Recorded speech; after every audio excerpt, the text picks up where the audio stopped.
Buenas tardes. Continuamos con el cuarto ciclo de narrativa del siglo XXI en su segunda sesión, que en este caso pues, corresponde como ponente a Enrique Álvarez de Villalobos, que va a asumir el reto de hablarnos de una obra a la que en principio pues, no nos atrevemos a ponerle una determinada etiqueta, si considerarla novela o no. Yo creo que a lo largo de la lectura, quienes la hayan leído, pues habrán visto cómo el propio, bueno, es el propio Millás, pues va jugando también con esa ambigüedad terminológica, pero en fin, es una obra desde luego extraordinaria por el talante, ¿no? Y la relevancia que llegan a tener estas dos figuras, Millás y Arzuaga, cada uno de ellos en su campo. Así que le doy ya paso a Enrique, al que no presento porque está permanentemente en estos ciclos. A él le tengo que agradecer, lo estábamos diciendo antes, toda la gestión realizada a través de la revista de Contrapunto para que todas estas ponencias que llevamos realizadas desde hace 3 años hayan subido ya a YouTube, a esa página que está vinculada a la revista de la Universidad de Alcalá. Y muchas de, si habéis visto o habéis entrado, muchas de las grabaciones que están ahí registradas tienen un número muy amplio de visitas, ¿no? Lo cual, pues bueno, hace que este trabajo no quede solamente ligado a este intercambio que realizamos los jueves por la tarde, sino que damos pie, ¿no? Para que cualquiera pueda, en fin, seguir luego el curso de la exposición y del debate, ¿no? Que sigue a esa exposición. Así que nada, muchas gracias, Enrique, por tu aportación para que estos ciclos salgan adelante y te doy ya la palabra, cuando quieras. Pues muchas gracias, Fernando, por la presentación y por contar ya por cuarta vez con una ponencia mía sobre una novela del siglo XXI.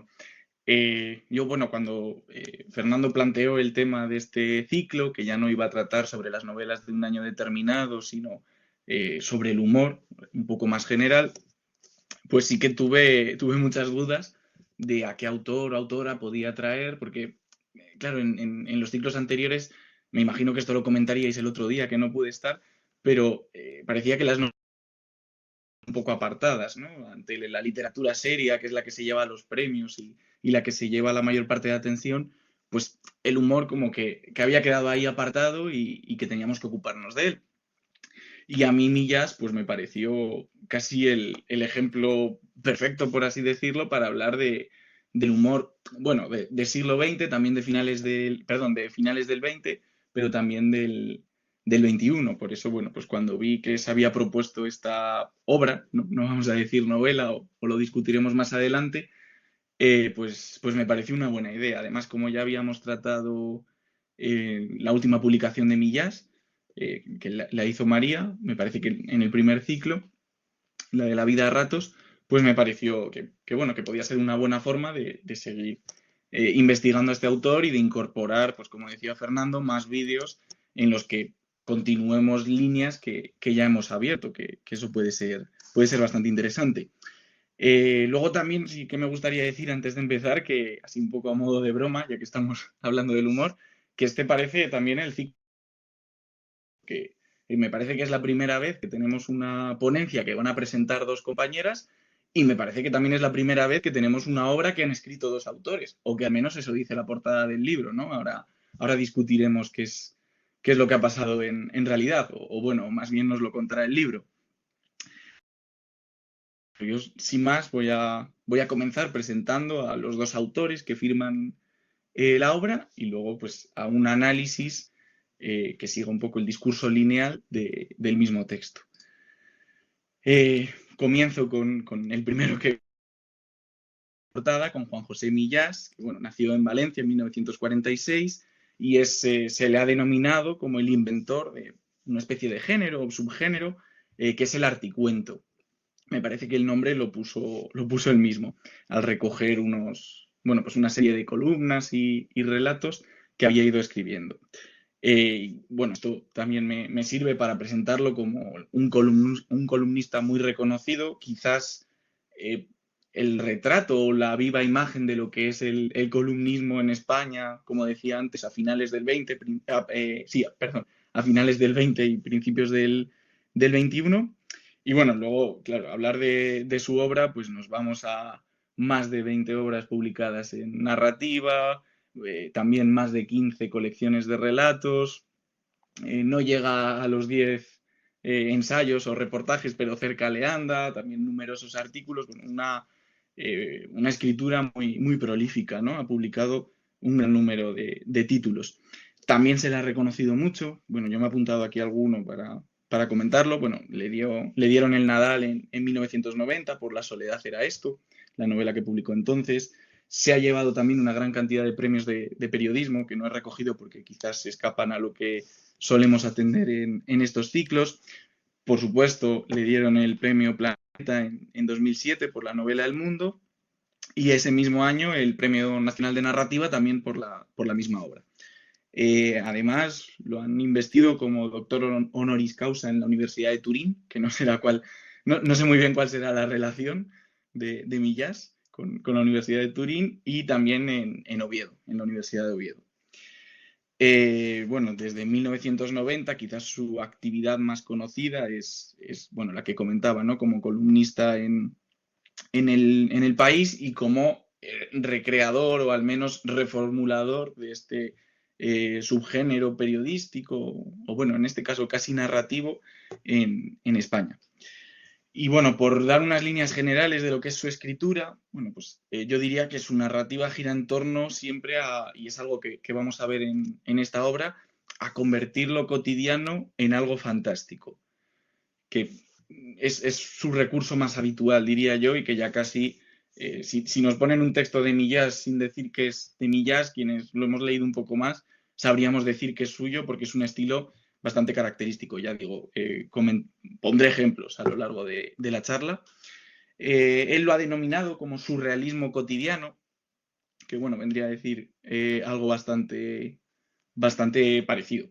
Y uno de sus temas más relevantes, o que por lo menos a mí me llama más la atención, es el que gira en torno a la identidad, ¿no? A la identidad de sí mismo, ya no solo como escritor, que también lo trata en muchos de sus textos, sino sobre todo su identidad como ser humano, ¿no? Como Juan José Millas. Y es los juegos de palabras, ¿no? Que es otra de sus preocupaciones, van a girar siempre sobre esta idea de identidad o de concepción de sí mismo, ¿no? Ya digo, veremos ejemplos más adelante. Y bueno, yo sí que he traído para ilustrar este papel que me parece que es fundamental en su obra, he traído, bueno, pues esta entrevista que recogieron en la revista Cauce, ¿no? Y en la que no he encontrado la pregunta que le hacían, pero sí he encontrado la respuesta que daban, que bueno, se puede adivinar un poco por dónde iba la cuestión, ¿no? Él decía, hay muchos periodistas cuyo sueño es escribir una novela y que hablan del periodismo como un trabajo alimentario. Para mí, escribir en los periódicos es una actividad que me fascina, que me excita, me gusta, de la que aprendo y que me mantiene con la musculatura en buen estado. Yo hice el camino inverso al periodista que quiere ser escritor, porque escribía novelas pensando escribir en los periódicos. Cuando yo leía una columna de la última página del periódico, me parecía que lo máximo a lo que se podía llegar en la vida era eso. Y no me he acostumbrado a tenerlo porque soy muy consciente de que es un privilegio literario tremendo. Y efectivamente, si echamos un vistazo a la carrera literaria de Millás, advertimos, ¿no? Que él empieza a colaborar con periódicos y eso es lo que le lleva a acceder a la literatura. De hecho, le conceden con su primera obra el premio Sésamo y es a partir de ahí con lo que consigue, bueno, pues establecer unos contactos y firmar con la editorial Alfaguara, que es con la que sigue publicando a día de hoy y bueno, pues poder mostrar por ahí sus obras. Y luego, bueno, en segundo lugar, pues también quería presentar a Juan Luis Arzuaga, que es doctor en Ciencias Biológicas por la Universidad Complutense de Madrid y catedrático de Paleontología en la Facultad de Ciencias Biológicas de esa misma universidad. Bueno, también es director científico del Museo de la Evolución Humana de Burgos, ya sabéis, muy ligado a las investigaciones que se llevan a cabo en la Sierra de Atapuerca y que saldrán bastante en la novela, ¿no? Ahora lo comprobaréis al principio. Bueno, también se le atribuye el descubrimiento bastante importante sobre los primeros humanos que habitaron Europa, que sería una especie aparte, ¿no? Parece ser yo no sé mucho de este tema, pero bueno, el Homo antecessor lo denominaron, y bueno, eso le llevó a ser portada en la revista Nature y bueno, a ganar también mucha fama en el ámbito científico académico. También ha sido investido honoris causa, él por la Universidad de Burgos y la de Zaragoza.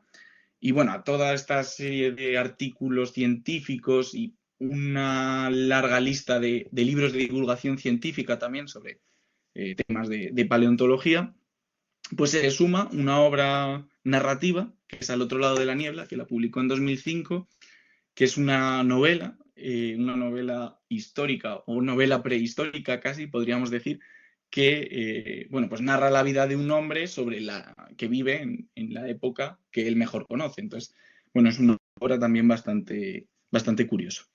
Y bueno, ya pues la presentación de estos dos personajes nos conducen a la obra de la que vamos a hablar hoy, que vamos a analizar hoy, sobre la que espero que discutamos también un poco al final. Bueno, y en primer lugar, os quería traer el índice porque me parecía que era bastante significativo y que ya nos daba bastantes datos de la novela, ¿no? Como veis, hay 16 capítulos. Cada capítulo va a suponer un encuentro entre Juan José Millás y Juan Luis Arzuaga. Y en cada uno de esos encuentros, pues van a tener una conversación, casi va a haber una lección de Arzuaga sobre Millás. Es decir, que le va a ir descubriendo, pues le va a dar lecciones sobre distintos asuntos de la vida, ¿no? Como reza el título. Me pareció que era una estructura que estaba bastante bien medida, porque además los encuentros se producen a lo largo de 2 años y precisamente de los 16, pues hay 8 que ocurren en un año y los otros 8 que ocurren en el segundo. Aquí, bueno, vemos que hay algunos capítulos que son muy breves, que quizás podríamos mencionar eso que discutimos tanto otros años de literatura fractal. Bueno, hay de todo, ¿no? Hay, como veis, pues capítulos de 4 o 3 páginas y hay otros que llegan a más de 20, ¿no? Todo depende del desarrollo de la conversación que tenga. Esto, a mi parecer, pues lo hace bastante realista y quizás no darle la misma longitud a todos los temas, pues hace que la obra o que la narración que haya, pues no pierda en verosimilitud. A mí fue un detalle que me llamó la atención. Y luego, bueno, sobre el género de la obra, no voy a entrar ahora mucho porque he introducido una cita del mismo libro que reflexiona sobre ello, pero yo aquí ya voy a apuntar hacia una palabra que Millás, a la hora de redactar la obra, no dice, y es la de diálogo, ¿no? A mí me parece que casi la obra conforma un diálogo, pues si queremos al estilo platónico, en la que Arzuaga, como comentaba antes, le va a descubrir la vida y la prehistoria a Millás. Pero como digo ya desde el principio, el diálogo va a tener más importancia que la narración. Y esto lo comento porque realmente esta obra, si nos detenemos y tratamos de sacar una trama, nos vamos a dar cuenta de que trama como tal o historia que se desarrolle no hay. Es decir, que lo que importa son las enseñanzas que Arzuaga le da a Millás y por lo tanto le da al lector. Entonces, por eso, bueno, me he atrevido a introducir esta idea del diálogo, retomando, bueno, pues el género del diálogos griego que realmente ha existido en nuestra literatura en todas las épocas. Así que, bueno, ya nos adentramos ya en la novela. Como digo, yo el análisis que propongo es lineal, es decir, que voy a ir mostrando fragmentos de la obra según aparecen en la obra para ir comentando sus características y los temas que trata, ¿no? Entonces, este es el comienzo de la obra, ¿no? Un día, hace años, estuve en Atapuerca y al volver a casa, cuando me preguntaron que de dónde venía, dije, de ver a los abuelos, ¿no? Este es el puro estilo de Millás hecho comienzo de obra, ¿no? Nos introduce ya pues un pequeño chiste o por lo menos un comentario que nos hace sonreír y que casi abre la novela con una especie de microrrelato que podría funcionar de forma autónoma, ¿no? Esto es muy, muy del estilo de Millás. Em, bueno, ya pasamos a la siguiente. En este primer capítulo, que he puesto unas cuantas diapositivas con fragmentos de este capítulo, del capítulo 0, como lo denomina él, pues se va a hacer una introducción casi perfecta a la obra, ¿no? Porque se va a explicar, claro, al ser una obra un poco distinta, al no ser una novela al uso, pues Millás dedica estas páginas pues para definir bien qué es la novela, qué es lo que el lector se va a ir encontrando en las páginas siguientes, ¿no? Y como comentaba yo al principio, en la obra de Millás, pues siempre está, ¿no? Como decía él mismo, él parte del periodismo para acceder a la literatura. Entonces, a mí me sonaba que esta voluntad que él hace de mostrar lo prehistórico, que es el asunto de la novela, como algo actual, lo podía relacionar perfectamente con el periodismo, ¿no? El periodismo siempre, o normalmente, lo que trata es de analizar el presente, ¿no? El momento más cercano a nosotros, y quizás él lo que intenta es, bueno, pues tratar de mostrar esa prehistoria como algo presente por esta misma razón, ¿no? Comenta. La prehistoria no solo era un asunto del pasado, sino que gozaba de una actualidad conmovedora. Los hechos de aquella época me concernían más que los de mi siglo porque lo explicaban mejor. Me hice, pues, con una biblioteca básica sobre el asunto y comencé a leer. Como es habitual, cuanto más aprendía, más se ensanchaba mi ignorancia. Leía y leía sin desfallecer porque el paleolítico era una droga, el neolítico eran 2 drogas y los neandertales eran 3 drogas. Y yo me hallaba al borde de la politoxicomanía cuando comprendí que, dadas mi edad y mis limitaciones intelectuales, jamás llegaría a saber lo suficiente como para escribir un libro original, que era lo que me había propuesto desde mi viaje a Atapuerca. Es decir, desde el viaje a ver a sus abuelos que nos presentaba en las primeras líneas del texto hasta este momento, el Millás personaje bueno, pues se ha quedado fascinado con esa visita y con la explicación de Arsuaga y ha vuelto decidido a escribir un libro sobre lo que ha visto, ¿no? Pero se ve incapaz, no, como comenta aquí, pues no logra hacerlo. Y bueno, aquí él sigue hablando sobre ese libro que quiere escribir, no sobre el que ha escrito, y se pregunta, pues, precisamente, ¿qué clase de libro? Pero va a definir precisamente el libro que estamos leyendo, ¿no? Estos juegos también metaliterarios son muy del estilo de Millás, ¿no? Y él dice, ni idea, a ratos era una novela, a ratos un ensayo, a ratos un híbrido entre el ensayo y la novela, a ratos un reportaje o un largo poema. Renuncié a mi objetivo, aunque no a la droga, ¿no? Vemos como también introduce pues esas bromas que decía que nos hacía sonreír con temas que ha tratado anteriormente, ¿no? Siempre deja alguna sentencia final pues que permite eso, ¿no? La sonrisa del lector y por eso podemos hablar de humor en la obra de Millás, por esa particular forma de ver la realidad. Bueno, aquí pues se va a volver a encontrar con Arzuaga, va a ir a comer con él y le va a proponer pues lo que leeremos a continuación, ¿no? En el segundo plato, gracias al valor obtenido de la ingesta de 3 o 4 copas de Ribera del Duero, decidí ir al grano. Oye, Arzuaga, tú eres un narrador oral formidable. Para las personas ignorantes como yo, te explicas mejor cuando hablas que cuando escribes. Eso se lo debo a las clases, apuntó él. Tienes que inventar 1000 recursos para que los alumnos no se duerman. El caso, seguí, es que tú y yo podríamos asociarnos para hablar de la vida. ¿Asociarnos cómo? Preguntó. De la siguiente manera.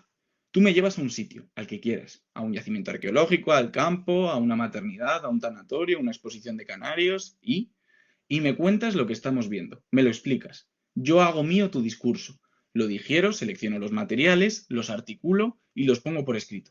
Creo que levantaríamos un gran relato sobre la existencia.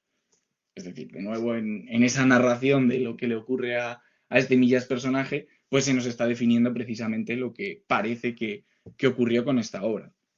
Y ya se nos da la clave, ¿no? Y por eso yo decía que resultaba un poco engañoso eso de los dos autores, ¿no? Porque realmente parece que el autor de las líneas que estamos leyendo ha sido Millás y nada más que Millás.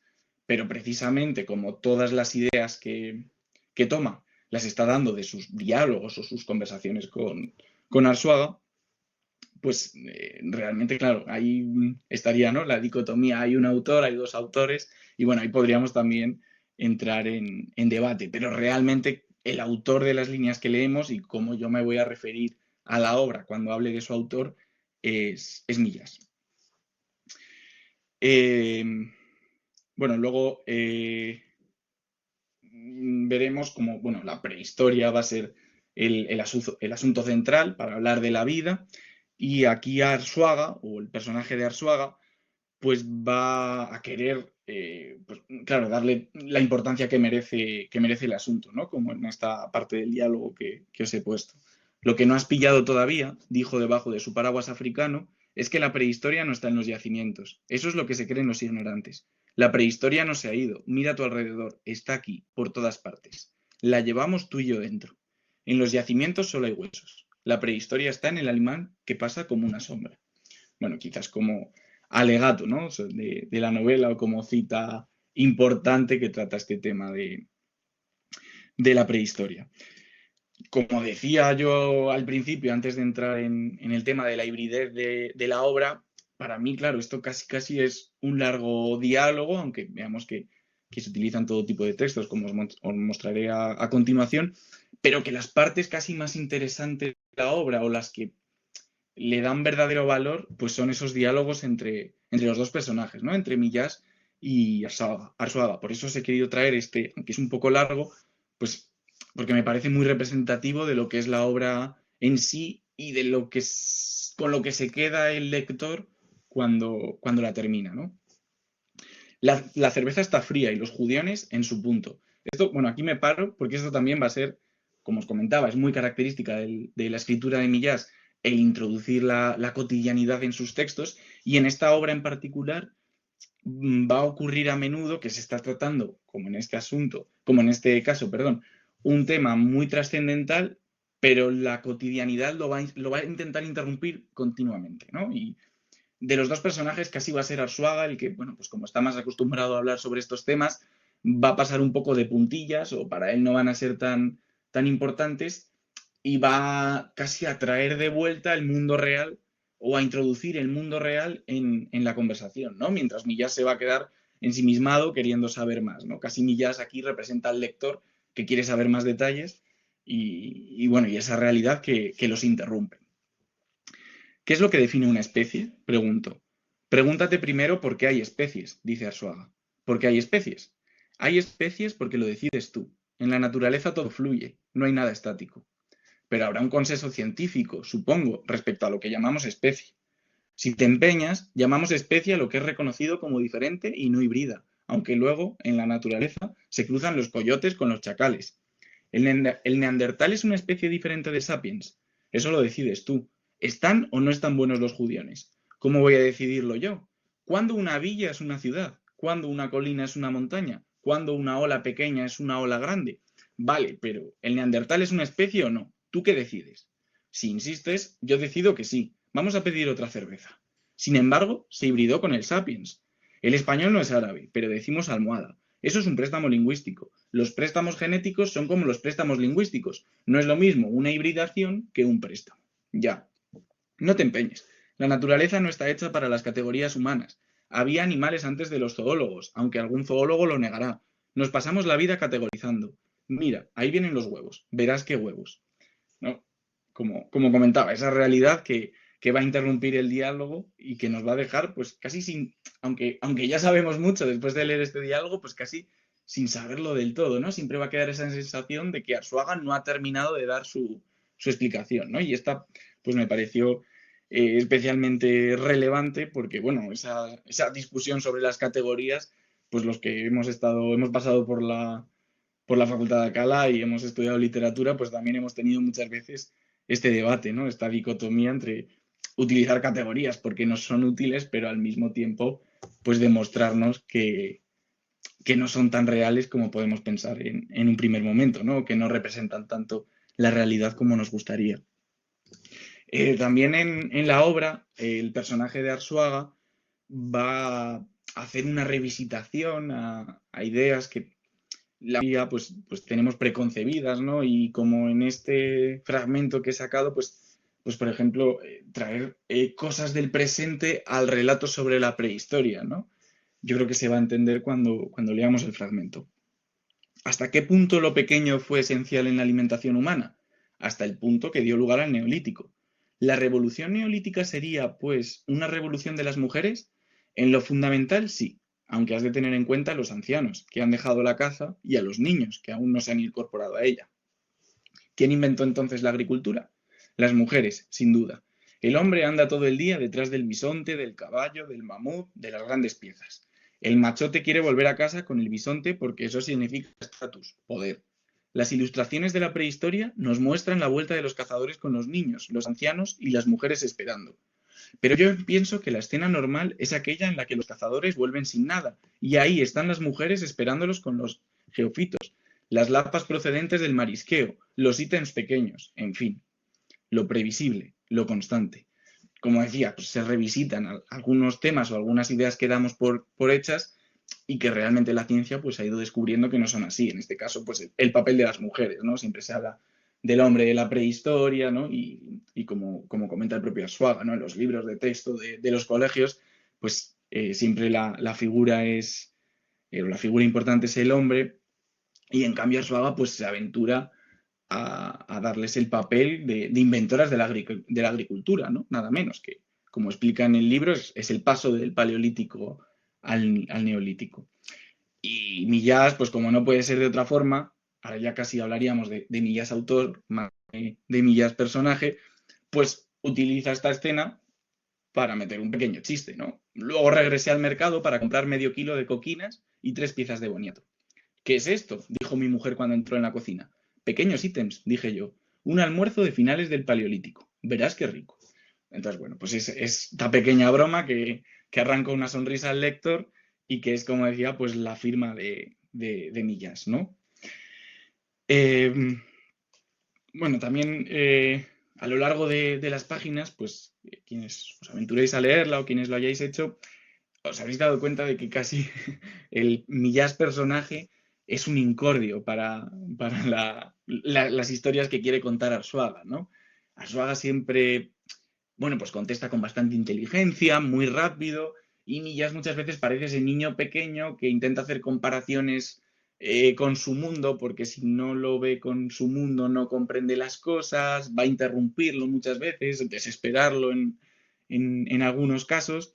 Y bueno, os traía este fragmento pues para que veáis un caso en el que ocurre esto que comento, ¿no? ¿Y qué tienen que ver el balancín y la palanca con el cuerpo? Decíamos antes que lo conveniente es que el centro de gravedad del cuerpo describa al andar una trayectoria recta, paralela al suelo. Date cuenta de que podemos conseguir al día 2.500 calorías, más o menos. No es fácil obtenerlas y conviene administrarlas. La solución es que el centro de gravedad no se desplace apenas al andar. Hay dos tipos de desplazamiento que no molan: el desplazamiento hacia arriba y abajo y el desplazamiento hacia los lados. Como somos bípedos, cuando yo levanto la pierna derecha, por ejemplo, se producen dos fuerzas. Una, la de la gravedad, que tira del cuerpo hacia el lado no soportado. Para evitar la caída, me voy un poco hacia la izquierda, hacia la pierna apoyada en el suelo, en cuya cadera actúa la fuerza contraria. De manera que, si lo piensas, andar es estar cayéndote todo el tiempo. Aquí Arzuaga, pues a su explicación quizás un poco farragosa, que no se entiende muy bien, pues le pone, ¿no?, un pequeño ejemplo como se haría con un niño para que lo entienda, ¿no? Y el niño parece que toma ese ejemplo. ¡Fantástico! La respuesta de un niño, casi casi. Exclamé con auténtica admiración. Andar es estar cayéndose todo el tiempo, igual que vivir es morir sin pausa. Pero te caes de forma controlada, añadió el paleontólogo, ajeno a mi hallazgo retórico, de modo que no te das cuenta, no lo notas, no notas que te caes, tampoco notas que te mueres, insistí sin resultado alguno. No, bueno, como veis, la idea que comentaba era esa, ¿no? Como Millás va a entorpecer un poco las explicaciones de Arzuaga, que en algunos casos, pues claro, al ser profesor de universidad, pues quizás no es, bueno, que complica un poco las explicaciones, ¿no? Luego también en esta obra, como comenté al principio, se introduce también el tema, uno de los temas que a mí me parecen fundamentales en la narrativa de Millás, que es la de la identidad, ¿no? La mayor parte de sus columnas, yo diría, que tratan sobre este tema, ¿no? Y como decía, no solo la identidad de Millás escritor, sino sobre todo la identidad de Millás persona, ¿no? De manera que puede ser aplicable a cualquiera que se acerque a esa columna. Bueno, pues en esta obra también vamos a tener, aunque no en muchos casos, reflexiones sobre este asunto, sobre el de la identidad, ¿no? Por ejemplo, este que os traigo. El que abandonó la cama a las 6 de la mañana de aquel día era un tipo idéntico a mí, pero no era yo. Acudí al cuarto de baño y me aseé un poco en la convicción de que se aseaba otro que me había suplantado durante la noche. Este otro tenía una conciencia excesiva de su cuerpo. Era consciente de la cantidad de recursos biológicos y mecánicos que se ponían en marcha cada vez que daba un paso a una u otra zona de la vivienda. Ese otro se percibía como una máquina, como un robot de una perfección insólita, de no ser por los mensajes de aflicción que sus mensajes mandaban al cerebro. No tardé mucho en averiguar lo que ocurría. Tenía fiebre. Bueno, pues a mí me pareció bastante curioso este fragmento porque explica una sensación que yo creo que la mayor parte de nosotros la hemos vivido, ¿no? Cuando uno tiene mucha fiebre, que casi no se reconoce en su propio cuerpo, lo siente como ajeno y que lo representa de esta forma bastante original y que casi casi diríamos que da en el clavo, ¿no? Y que aborda, como decía, el asunto de la identidad y especialmente el asunto del doble, que es algo que Millás también ha tratado en muchas de sus novelas. Eh, bueno, disculpadme porque aquí quizás el fragmento es demasiado largo y tuve que reducir el tamaño de la letra, pero bueno, os lo quería poner como ejemplo de lo trascendental que se pone en algunos puntos la novela. No son temas que haya que leer dos veces para entenderlo, ¿no? Yo creo que tampoco llega hasta ese punto. Es un libro bastante sencillo y que deja las cosas bastante claras, pero eso no quita que sí que aparezcan temas, bueno, pues como este, ¿no? Temas existencialistas que le hacen a uno pues darle vueltas, ¿no? Al asunto después de haber leído el fragmento. Yo soy ateo, añade el paleontólogo, pero no disfruto metiéndome con las creencias de nadie. No creo que sea preciso acabar con las religiones para mejorar. Lo bueno del dios meticón, del dios prosocial, es que vale lo mismo para ateos y para religiosos inteligentes. Religiosos complejos, podríamos decir. El ateo diría que Dios es un producto cultural característico de las sociedades complejas. Se trata, en fin, de una construcción, lo mismo que una calzada. ¿Qué diría un creyente? Diría que es inevitable que el ser humano acabe encontrando a Dios por la propia dinámica de la historia. Dios está ahí y es fatal que el hombre lo encuentre si alcanza determinados niveles de complejidad. ¿No hay ahí un cierto determinismo histórico? Es que la historia tiene pautas, progresa de acuerdo con determinados patrones que se repiten. Mark Twain decía que la historia no se repite, pero rima. Es un modo literario de decirlo. Pero si la vida individual es producto del azar, ¿cómo es posible que la colectiva sea el producto, digamos, de una planificación? ¿Qué quiere decir eso de que la vida individual es producto del azar? Yo no sé cuándo voy a morirme, por ejemplo. Tú no, pero las casas de seguros sí. El individuo importa poco. Yo no sé qué será de esta hormiga concreta, pero puedo detallarte la evolución del hormiguero. La historia no es una sucesión de hechos meramente yuxtapuestos. ¿La historia tiene sentido entonces? ¿Tiene una dirección? Tiene patrones. Y hoy no te dejo en casa porque tengo prisa. Te bajas y coges el metro o un taxi, lo que quieras. De nuevo, la realidad nos interrumpe una conversación bastante interesante entre el escritor y el paleontólogo. Y aquí, bueno, sí que se ve algo que no he comentado, y es que Arzuaga en la obra se convierte en el paleontólogo. O sea, pocas veces me parece que lo menciona como Arzuaga, ¿no? Siempre es el paleontólogo y yo. Y bueno, también me parece muy característico en este fragmento y algo pues, en lo que también he tratado de insistir, y es que fijaos, o sea, empieza hablando Arzuaga, ¿no? Una parrafada explicando algo, pregunta de Millás, respuesta de Arzuaga, pregunta de Millás, respuesta de Arzuaga, otra vez, pregunta de Millás, bueno, una pregunta de Arzuaga porque no he entendido lo que ha dicho, ¿no? Pero casi todas las intervenciones de Millás en este caso son preguntas, ¿no? Ahí se ve ese diálogo, ¿no? Es Millás el que pregunta, el que le tira del hilo a Arzuaga para que saque todas esas explicaciones que él va anotando en una libreta roja y que luego ha convertido, ¿no? Se supone, en esta obra. Y así, bueno, pues se cumple un año de los encuentros entre el escritor y el paleontólogo. En junio se cumplió un año del primer encuentro entre el paleontólogo y yo, ¿no? Bueno, pues justo, como decía, no recordaba que apareciese este ejemplo aquí tan cerca, pero veis, ¿no? El paleontólogo y yo. Un año durante el que no nos subió el colesterol, ni nos aumentó la presión arterial, ni nos cayó una teja en la cabeza. Comparadas con la marcha del mundo, nuestras vidas discurrían sin sobresaltos reseñables. La asociación funcionaba, en fin. Le llamé para decirle que deberíamos celebrarlo y estuvo de acuerdo. como decía, página 111, si recordáis, bueno, la novela tiene unas 200, no llega a las 220, se cumple perfectamente, ¿no? La mitad del libro es se llega a la mitad de los encuentros, se cumple ese año. Y en este mismo capítulo, bueno, pues comenta, a finales de mayo había aparecido un libro de Arzuaga titulado Vida, la gran historia, que llevaba por subtítulo Un viaje por el laberinto de la evolución, y que hube de digerir en 2 etapas, como los rumiantes. Primero lo leí con ansiedad, sin entenderlo del todo, y luego lo regurgité y lo remastiqué ablandándolo con mis jugos mentales para no desaprovechar ninguna de sus sustancias nutritivas.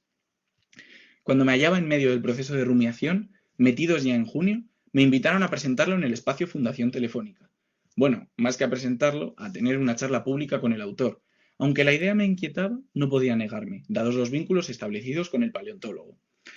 Este fragmento lo he traído porque aquí, bueno, claro, nosotros no conocemos mucha información sobre la vida de Arzuaga y la vida de Millás, como para saber si ese pacto que nos proponía Millás bueno, pues ese pacto realista de que lo que estoy recogiendo son nuestros encuentros verdaderos, se puede cumplir, pero quizás este capítulo funcione un poco en esa dirección, porque efectivamente Arzuaga publicó Vida, la gran historia, que lleva por subtítulo Un viaje por el laberinto de la evolución, y efectivamente hubo un encuentro entre Millás y Arzuaga en el espacio Fundación Telefónica para charlar sobre la obra que estaba publicando Arzuaga.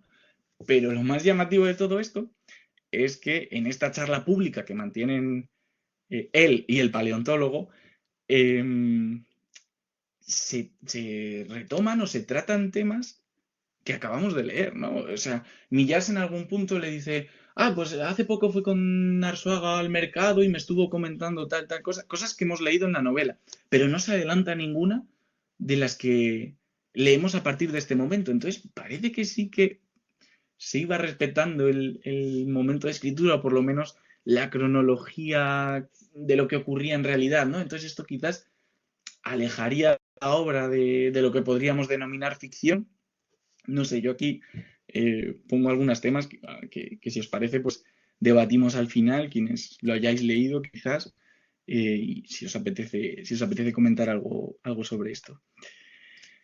Bueno, ya para ir terminando este breve análisis de la novela, bueno, he querido traer también fragmentos que no fueran solo diálogo para demostrar que la obra no es un diálogo puro y duro, ¿no? Sino que hay partes pues descriptivas como esta y partes narrativas.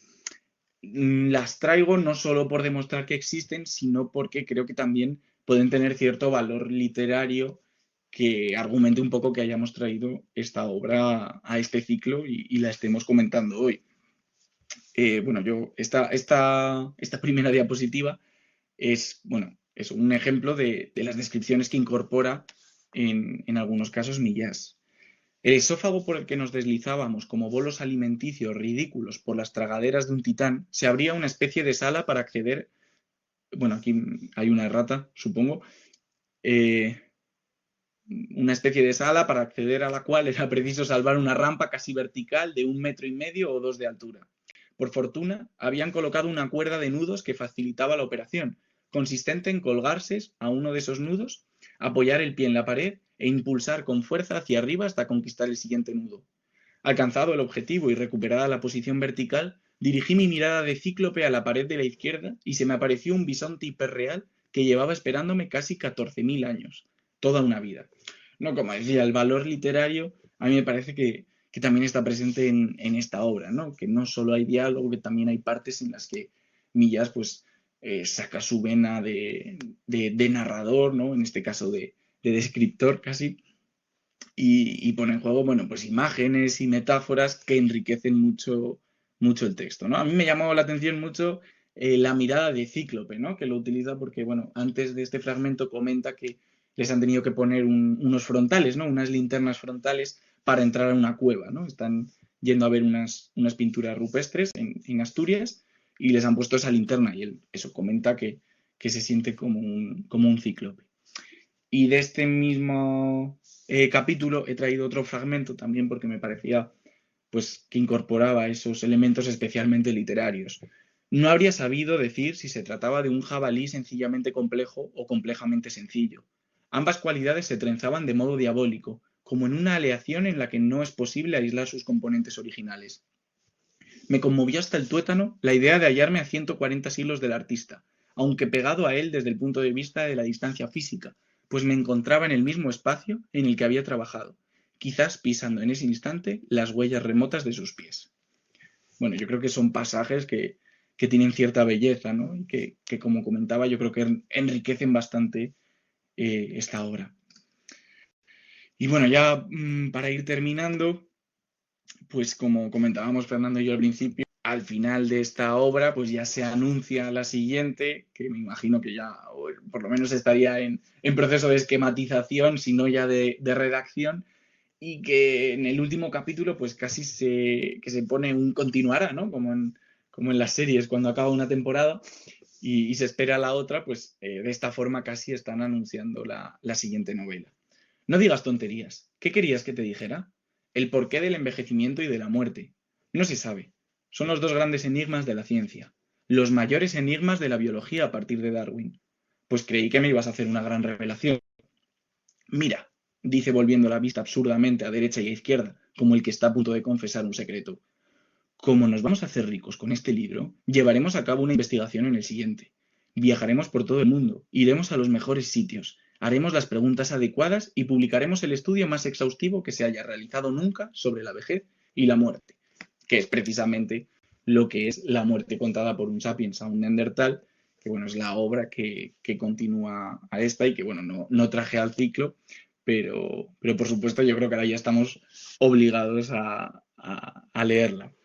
Y aquí, bueno, yo quería lanzar así otro tema para debate, porque siendo Alfaguara la editorial que es y habiendo promovido como han promovido estas dos obras, yo creo que sobre todo la que hemos comentado, ¿no? La de la vida, a mí me da la sensación de que realmente el proyecto de las dos obras estaba planeado desde un principio, ¿no? Ya digo, pues siguiendo con el ejemplo de Netflix, igual que cuando Netflix compra una serie con 3 temporadas, pero solo hace el rodaje de una para ver qué tal funciona, ¿no? A mí me parece que estas dos obras funcionan un poco de esa manera.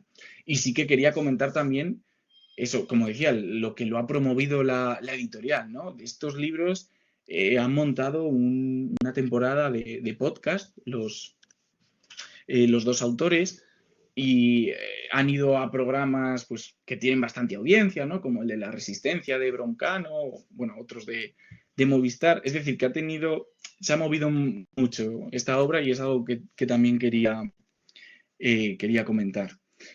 Y bueno, ya por último, para dejar una diapositiva que invite al debate, pues os dejo la portada del libro y os agradezco que me hayáis estado escuchando. Y bueno, espero vuestros comentarios y preguntas, si es que hay. Muchas gracias. Gracias a ti, Enrique, porque vamos, el libro daba mucho jugo y yo creo que lo has exprimido bastante bien para tocar los puntos más relevantes, ¿no? Desde la cuestión genérica, el funcionamiento de estos dos dialogadores, como tú muy bien has señalado con acierto a la hora de abordar ese funcionamiento y lo has mostrado con ejemplos y luego pues has ido eligiendo, yo creo que los pasajes más relevantes hasta llevarnos a ese último párrafo en donde está el nexo de unión con el segundo libro, que también pienso que tendría que estar de algún modo previsto en el plan que hubieran llegado a hacer ellos con la editorial o sin la editorial, ¿no? Quizá podría añadir a ese último pasaje la frase que dice el personaje Arsuaga cuando se lo propone Millas, cuando dice otra cosa es que sepamos contarlo con gracia, que yo creo que sí, dice Arsuaga, ya casi en las últimas páginas, más que nada para vincularlo al ciclo, ¿no? Y al desarrollo de las novelas de humor. es una novela, es un ensayo. Yo también tenía elegido ese pasaje en el que Millás pues está señalando que a veces era una cosa, a veces era otra, hasta que ya dice, pues debe de ser un híbrido entre el ensayo y la novela o un reportaje, etcétera, ¿no? Va abordando estos distintos rótulos, ¿no? Para denominar el texto que está escribiendo. Pero yo creo que tú has atinado muy bien, ¿no? Con ese concepto de diálogo, lo has vinculado a Platón, pero es que los diálogos constituyen uno de los hilos conductores de la transmisión del saber a lo largo de las literaturas, tanto en la Edad Media, que son fundamentales, lógicamente, en forma de tratados, como en el siglo XVI, en donde pues, tenemos el propio género, ¿no? Lo importante es que en el diálogo haya un maestro, es decir, que una figura funcione como maestro y que haya otra como discípulo que vaya comentando y sobre todo que ese proceso de aprendizaje se vaya fijando en toda una serie de fórmulas con las que se comenta el mismo proceso de aprendizaje, que eso tú también lo has estado señalando, ¿no? Porque la creación, ¿no? de los dos personajes, indudablemente, yo creo que los aleja de algún modo de su identidad real. Y eso ha sido para mí uno de los problemas más chocantes de la lectura de este libro, porque cuando yo lo iba leyendo, sí, yo estaba perfectamente reconstruyendo la figura de Juan José Millás porque la tenemos muy asumida, ¿no? María ya nos habló de ese extraordinario diario, La vida contada a ratos, ¿no? Con lo que, no, que nos pareció pues tan magnífico y hemos leído pues buena parte de su producción narrativa y por supuesto los viernes, ¿no? La columna que aparece en El País en donde están, ¿no?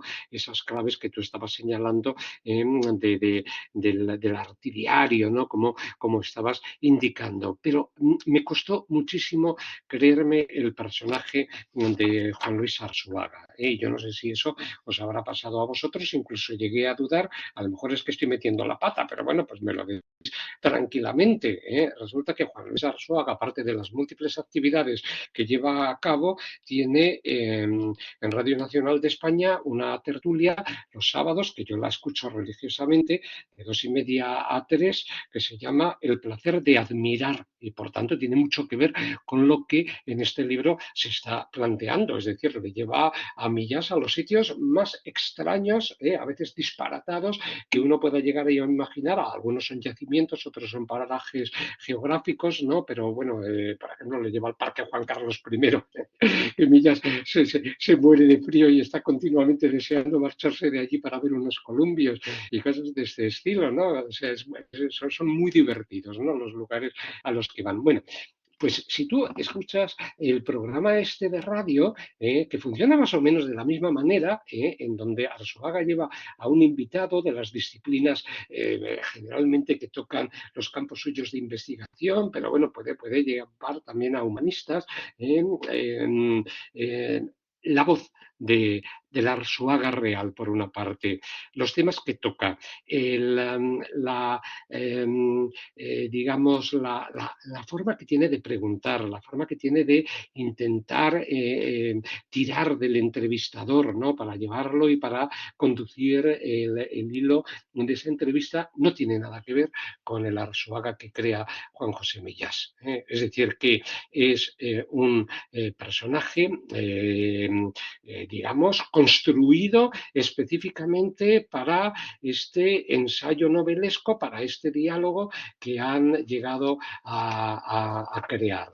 Claro, evidentemente aquí tenemos un Arzuaga que le llama a las tantas de la mañana y le dice, oye, que no puedo, le llamo a Millas a Arzuaga y a Arzuaga le estaba pasando lo mismo porque no hemos sacado a dos almas del limbo del purgatorio, ¿no? En un determinado pasaje, o se presenta en su casa, ¿no? Le llama a deshoras o busca unas formas de contacto que son realmente hilarantes, ¿no? Entonces es una figura que está creada y que está muy condicionada por el propio desarrollo narrativo de la obra. Yo imagino que Arzuaga, claro, habrá dado sus bendiciones, ¿no? A la construcción caracterológica de esa figura suya. Además, lo hemos visto en la fotografía que tú has puesto antes en la presentación del libro del propio Arzuaga, que de algún modo, pues bueno, pues quizá pueda llegar a encontrar una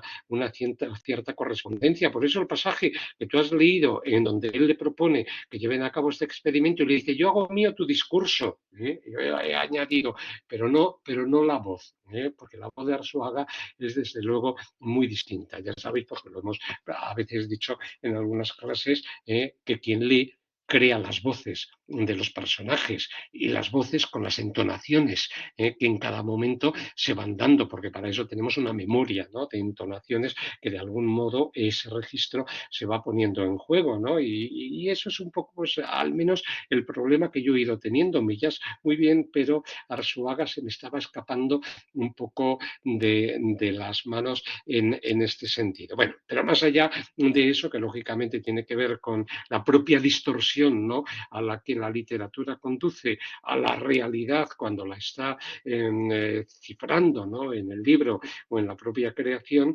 el análisis que has planteado pues es magnífico, ¿no?, porque te has fijado en las continuas, digamos, constantes, ¿no?, de Millás a las que estamos acostumbrados los que leemos sus artículos o los que leemos sus libros, esas analogías que está planteando continuamente entre el lenguaje y el comportamiento humano, ¿no? El ejemplo de la bipedestación que estabas tú señalando, dice, me parece un milagro gramatical, como un análisis sintáctico, ¿no? O ve las frutas y dice, es una sintaxis de formas y del color, o la propia obra que está construyendo, dice, la evolución no tiene la estructura de un relato, no hay planteamiento, nudo y desenlace, la evolución es el mundo del caos, o sea, siempre hay, tú lo has dicho muy bien, una reflexión metaliteraria dentro de lo que es este sentido, del mismo modo que siempre hay una indagación sobre la propia identidad, ¿no?, de las figuras, tanto del propio Millás, que asume la identidad de Neandertal, que es educado o es enseñado por el Sapiens, que es Arzuaga, por ejemplo, cuando van a la exposición canina, que es uno de los capítulos más divertidos de la obra, ¿no? Dice, en Neandertal me dije, lo que soy yo, soy un tipo sin domesticar entre seres domados, ¿será Arzuaga un Neandertal clandestino? Se pregunta en un momento determinado, o cuando plantea ese contraste de caracteres entre uno y otro, dice, yo estaba un poco deprimido. Esto es muy Millás, ¿no? Yo estaba un poco deprimido, no por nada, sino porque es mi carácter. La gente deprimida detesta por envidia a las personas vitalistas, y el paleontólogo es uno de esos sujetos. Para mí, claro, el Arzuaga que yo escucho, ¿no?, en la radio, no llega a coincidir realmente con este carácter, ¿verdad? Porque cuando dice el paleontólogo es un actor, por ejemplo, ¿no?, en esa misma secuencia. En fin, que son circunstancias que van planteándose en el orden de una lectura que es muy rica. Yo creo que también Enrique ha insistido en esto, es ese capítulo 0 que sirve de preámbulo, más estos 16 encuentros que van llegando a tener, y claro, se plantea uno cuestiones en las que pues, los que estamos metidos a lo mejor en otros dominios, en otros campos referenciales, pues nunca nos habríamos llegado a plantear, ¿no? Es decir, que Arzuaga en este sentido sí que sabe, ¿no?, enseñarnos, lo digo también por el programa suyo de radio, sabe enseñarnos a mirar para que veamos cosas distintas que tenemos a nuestro alcance y que no somos capaces de apreciar en ese sentido, ¿no? A mí sí me ha hecho gracia, y ya con esto doy la palabra a los asistentes y se la devuelvo a Enrique, es la visión de sí mismo. Yo creo que lo has planteado, no creo que haya desconectado, Enrique, de que Millás haya tenido que asumir la identidad de Neandertal, ¿no? Dice, soy Neandertal. En el principio dice, lo sé desde el colegio, porque los niños sapiens, que eran unos cabrones, me miraban raro. Y yo creo que ese pasaje, aparte de ser divertidísimo, nos está dando ya una clave de cómo va a funcionar ese proceso de aprendizaje, de admiración, que Millás irá realizando de todo lo que Arzuaga le va mostrando. Te devuelvo la palabra, Enrique, por si quieres comentar algo de lo que yo digo. Millás tiene un podcast que se llama BBC, es interesante lo que nos dice Concha, luego lo recuperamos. Enrique, ¿tienes alguna cosa que comentar a lo que yo he dicho? ¿Has escuchado alguna vez el programa de Arsuaga de Radio Nacional? El de Arsuaga no, por eso, claro, a mí me ha faltado esa parte de conocer más. Lo único que he escuchado de Sí. Arsuaga ha sido la presentación del libro que os he enseñado. Sí que escucho el que pone Concha, el de las edades de Millás, ese sí que lo escucho además todas las semanas, pero el de Arsuaga no, de todas formas me lo he apuntado porque ni siquiera lo conocía. A las 2:30 son los sábados, y es entretenidísimo, eso desde luego coincide, pero la voz y el talante, la figura de Arzuaga tiene muy poco que ver con el que recrea Millas. Vamos, eso es lo que a mí me ha parecido. A mí me parece que es demasiado esquemático, que yo creo que también Mm, amputa un poco en esa dirección. Y luego, también yo creo que Millás lo dibuja un poco como con poquita inteligencia social, ¿no? Porque sí. los cortes que le pega, que ponía algún ejemplo en la presentación, pues te dicen, oye, es un poco raro este tipo, ¿no? Lo pinta como un tipo excesivamente raro, yo creo. Le Pero, cuesta, le cuesta hacerle pasar por alguien con humor, ¿no? Cuando están en el capítulo de Betonia, ¿no? Presentándole los betones, de repente dice Millas, ¿quién dice que los paleontólogos no tienen sentido del humor, ¿no? Por si acaso alguien, como tú ahora mismo muy bien acabas de apuntar, le entra la duda, ¿no? De decir, bueno, pues este es un hombre muy seco y muy cortante con las explicaciones que da, efectivamente. hmm. Luego sí que quería, como habías apuntado, que tenía que haber añadido ahí un poco la referencia a si lograremos contarlo con gracia o no. He revisado un poco el final de la novela porque dije, ay, no recuerdo cómo era. Y precisamente la última frase que se dice es broma, me presumo decir, ¿no? Que yo creo que resume también buena parte de la obra y me ha parecido así curioso. Es justo la última frase, ¿no?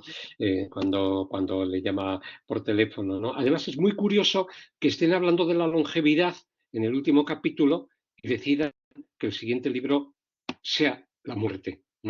Porque hay una red de contrastes, ¿no? En la obra. Yo creo que este pues, es el más llamativo de todos. Se puede alcanzar la eternidad, pues hablamos de la muerte, que sería también un poco lo que Concha nos estaba diciendo en lo del podcast de Millas, las edades de Millas. El último se titula ¿Quién quiere para sí la eternidad? ¿No? Y que vendría a encajar dentro de estas ideas. Bueno, si te parece, Enrique, damos paso a los ponentes, a los asistentes a tu ponencia, que ha sido, como siempre, magnífica, ¿no? Muy amena y muy bien estructurada. Veamos, alguien que quiera intervenir, pues o que lo haga casi mejor, pues poniendo el micrófono y participando si ha leído el libro o le ha surgido alguna cuestión sobre el mismo. Es un libro que en principio uno ve el título, La vida contada por un sapiens un neandertal, claro, dices, si no ves Millas y Arzuaga, dices, no, yo esto no lo leo, ¿no? Pero también es verdad que tiene detrás de sí unos antecedentes que son mencionados, ¿no? Ese libro de Harari llamado Sapiens, que ha sido un éxito de ventas y que lo cita, ¿no? El propio Millas en este sentido, que le sirve un poco de esquema, junto a otra obra titulado Civilizados hasta la muerte, ¿no? Y los libros de divulgación que están presentando en ese espacio de Arzuaga van también en esa línea, ¿no? Entonces, claro, hay un campo en donde ha entrado Millas con el dominio de las técnicas narrativas para intentar que esa divulgación científica con amenidad de temas que son muy profundos y que tocan los paleoantropólogos, que es de hecho lo que es Arzuaga, pues se lleguen a tener un alcance más amplio, ¿no? En ese sentido. Lo que yo no sé si es verdad lo que cuenta al principio. No sé si es verdad que Millás fue a Atapuerca por su cuenta, sin contar con Arsuaga, y ahí decidió escribir un libro sobre los antecedentes de la humanidad. No lo sé, o es un truco para configurar un marco narrativo que permita meter a Arsuaga luego como el maestro y funcionar él como un discípulo. En fin, son cuestiones. ¿Alguno os habéis acercado a la obra? María José. Sí, bueno, lo primero que quería darle la enhorabuena a Enrique, que me ha encantado la comunicación y la manera que se ha metido ahí en todo lo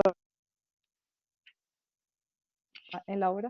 Y era solo una pregunta, me aventuro pidiendo perdón porque no me dio tiempo a leerla, pero escuchando además ahora la reflexión justo que también ha hecho Fernando, quería preguntaros em, sobre todo, por una de las citas que has puesto que, bueno, cuando llega y contrapone la imagen, las imágenes que nos han llegado de la prehistoria, del hombre trayendo el mamut, etcétera. Y luego de repente el discurso científico parece, hablando del humor y eso en esta narración, parece que el discurso científico sea la versión cómica, digamos, o que rebaja a esa épica ¿no? de los triunfadores, de los guerreros triunfadores y es, digamos, el que descubre un poco la pantomima y luego el discurso final de Milla en el mercado como otro, digamos, la comedia de la comedia, ¿no? No sé si tiene sentido lo que, como la manera de percibirlo y quería preguntarte, Enrique, si eso se da en el libro, si se da como una especie de pequeños relatos que van haciendo comedia de la historia de la humanidad o así, no sé si hay esas correspondencias o cómo lo has visto tú. No sé si Sí, tiene sentido bueno, mi pregunta también. sí, he vuelto a poner la diapositiva porque a mí había, claro, hay una palabra, ¿no? Ya cuando se habla de un machote, pues ya la parodia o la comicidad está servida.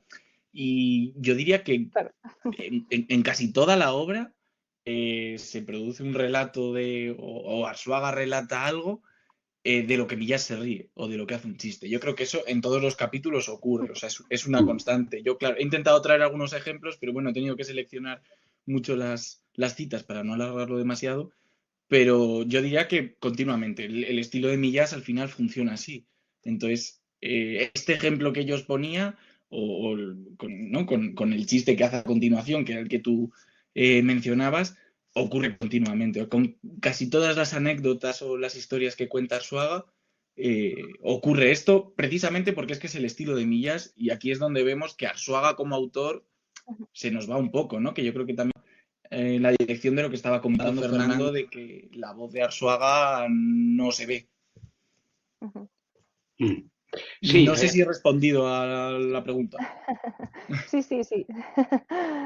claro, porque se trataba, y la palabra híbrido, ¿no? Que había puesto en juego el propio Millás en el arranque de la obra, funciona como clave. Es decir, indudablemente si Arzuaga habla, nos va a entregar un arsenal de conocimientos y de datos científicos que él domina de primera mano. Lo que pasa es que hay que darle, pues como decían los antiguos, ¿no? La cobertura para que eso sea agradable, ¿no? Y podamos de algún modo digerirlo, ¿no? Incluso pues las referencias continuas que están haciendo a la comida, pues aparecen en las obras, pues desde la antigüedad, en el prólogo del libro del Conde Lucanor, pues lo tenemos de una forma cierta. Es verdad que quien suele hacer los chistes o las salidas de tono, o quien sabe cerrar los capítulos de una manera magistral, es Millás, ¿no? En muy pocas ocasiones Arzuaga cumple ese mismo papel, pero hay en algunas ocasiones en las que sí. Por ejemplo, vuelvo de nuevo al capítulo de la exposición canina, ¿no? Porque es uno de los más divertidos. Claro, Millás hace un comentario, dice, los únicos que van sin mascota ni dueño somos nosotros. Temo que resultemos raros, ¿no? Y luego él ya empieza a jugar si él es la mascota de Arzuaga, etcétera, ¿no? Pero bueno, hay, por ejemplo, y me llamó mucho la atención una explicación que estaba ofreciendo Arzuaga diferenciando a los seres vivos, ¿no? Sobre todo para dar cuenta de los perros, de cuál es la peculiaridad de los perros. Dice, lo que ocurre es que su cerebro es olfativo, su mente, y llamaremos mente a la representación interior del mundo exterior, es olfativa. En los mamíferos, salvo excepciones, es así. Para ellos el mundo es química, pura química, moléculas. Nosotros, en cambio, como el resto de los primates, no representamos el mundo en forma de imágenes. Literalmente imaginamos. A mí ese pasaje me pareció deslumbrante. Yo no sé si Arzuaga lo llegó a decir o no, porque esto es propio de Millás, es decir, de las continuas reflexiones metaliterarias o metanarrativas que él está haciendo, porque es que añade un paréntesis, literalmente imaginamos, ¡qué bueno! Tomo nota. No le hace falta tomar nota, porque es que lo está diciendo una y otra vez en estos artículos que publica los viernes o en sus propias obras, pero claro, necesita de algún modo incentivar las enseñanzas que Arzuaga va dando, ¿no? Entonces, si escucháis a Arzuaga los sábados, diréis, esto, el Arzuaga radiofónico nunca lo diría. Es decir, él no hablaría así, porque tiene una forma de hablar que a veces se entrecorta, que está como dudando, que está como buscando las palabras. O sea, esta continuidad del discurso de que le dota Millás a Arzuaga no es cierta, es del escritor Millás, ¿no? Que está creando al maestro, que le está enseñando pues todas estas verdades sobre la vida, sobre la evolución y sobre los antecedentes, ¿no? Y por eso mismo este concepto de que los humanos imaginamos frente al resto de los animales, a mí me pareció puro Millás y que se lo dio a Arzuaga en este sentido, ¿no? Cuando dice Arzuaga, el perro tiene algo fantástico y es que es el más humano de los animales. En fin, quienes tengan perro, quienes tenemos perro, podemos decir, pues es verdad que es así. Bueno, es decir, ya has dado en el clavo. Entonces son revelaciones o datos pues muy importantes. En fin, no sé qué te parece, Enrique. ¿Tú crees que todas las frases que dice Millás habrán procedido realmente? Porque no dice, perdón, Arzuaga, habrán procedido realmente de Arzuaga, porque Millás va con una libreta, no va con una grabadora. No está haciendo una transcripción de un diálogo que hayan mantenido realmente, lo está recreando. Esa recreación es muy peligrosa, aunque es muy importante porque es donde entra en juego la capacidad literaria, ¿no? De construir a Arzuaga como figura, ¿no? Bueno, es que ahora me estoy dando cuenta de que yo creo recordar que al principio de la obra Millás sí que lleva una grabadora. Ah, sí. Pero es verdad que la sustituye luego, o sea, lo que se menciona siempre es la libreta roja, ¿no? Y de hecho Arzuaga siempre le Claro, dice, porque apúntalo en tu libreta. le está Pero, diciendo continuamente, toma nota, y dice, yo tomo nota. pero creo recordar que, por ejemplo, en el episodio del mercado no estaba comentando que había mucho ruido y que entonces la Sí, claro. grabadora Arzuaga. Es que me suena, a lo mejor me estoy yo equivocando, pero creo recordar que al principio sí llevaba. Pero vamos, yo creo que la respuesta evidentemente es que está todo tocado por Millás, ¿no? Porque si no, como tú comentabas, veríamos una diferencia en las voces o podríamos ver la voz de ese Arzuaga real que no está, ¿no? Yo creo que está muy esquematizado y quizás que los diálogos de Arzuaga partan de las notas de Millás explica esa esquematización, ¿no? Efectivamente, es así. No hay ninguna grabadora en la obra, Enrique. Al menos con ese término, porque bueno, ya sabes que yo lo tengo, lo veo con EPUB, el libro, entonces he hecho la búsqueda y no, son No, libretas lo que lleva en este vale. caso, no existe de otra manera. En fin, Mar, ¿quieres intervenir? Esperamos como siempre tu observación. Hola, Hola, buenas me tardes. he tenido que ir porque, bueno, tenía un problema técnico. Bueno, gracias por la presentación, Enrique. La verdad que tenía mucha curiosidad por ver cómo lo planteabas porque me parecía dificilísimo un reto, dado que efectivamente me parece casi más un ensayo, ¿no? Pero veo que has exprimido y destilado ahí elementos muy, vamos a decir, millasianos. No como lo que has dicho de la identidad, tal. Bueno, para mí, comparto lo que dices. Una parte has comentado en un momento determinado que es una obra como que casi hay que leer dos veces, y es verdad, porque yo ha habido partes donde he tenido que estar con un boli y hoja para apuntar cosas que me parecían realmente interesantes, con lo cual, bueno, me parece que es un género que hasta ahora no podríamos calificar, y la idea de plantearlo como un diálogo pues me ha gustado, ¿no? Como lo dices.